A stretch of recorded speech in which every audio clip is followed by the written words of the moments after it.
Au début, on se dit que c'est une erreur, qu'on s'est trompé de route, que celle-ci ne dessert que cette maison plantée au milieu de la chaussée.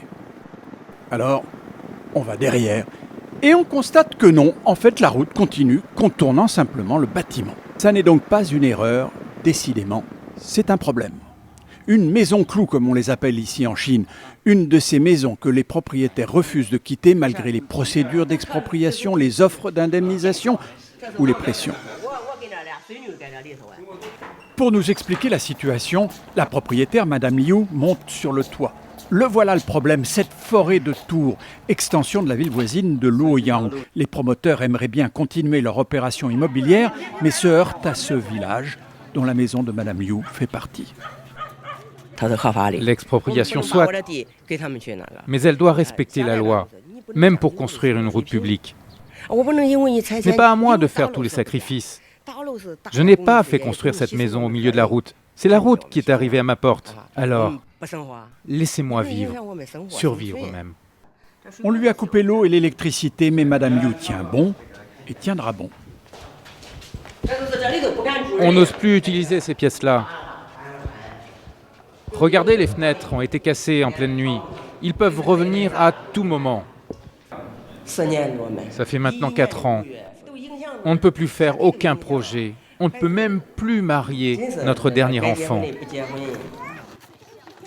Elle est soutenue par ses voisins, les habitants de ce petit village d'Astérix, résistant aux puissants promoteurs de l'Empire du Milieu, avec en tête un ancien combattant.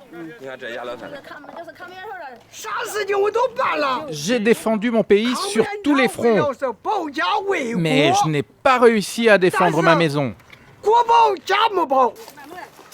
Le vieux soldat nous fait visiter les lieux, un champ de ruines. En fait, sur 3000 habitants, seuls 400 résistent. Les autres ont cédé aux pressions ou ont accepté les offres des promoteurs. Et les pelleteuses se sont mises en action malgré les pierres jetées par des résistants. Des vraies scènes d'intifada qui se sont terminées par la mort d'une villageoise. Le problème, c'est que les pelleteuses ne se sont pas contentées de détruire les propriétés de ceux qui ont accepté les conditions des promoteurs. Celle de cette vieille dame est à moitié détruite, ce qui ne l'empêche pas de continuer à y habiter. Avant, autour de la maison, il y avait des champs, des potagers. Je cultivais, j'avais des légumes, des céréales. Je n'ai plus rien.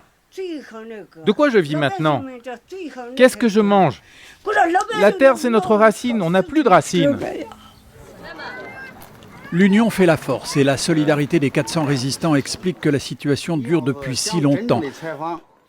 Lorsqu'un responsable du Parti communiste a commencé à nous chercher des noises, c'est tout le village qui s'est interposé, vivement, brutalement même. À la fin, il a fallu que nous protégions ce petit chef. Et pendant ce temps, la maison clou est toujours là, arborant haut et fort et malicieusement le drapeau de la République populaire de Chine.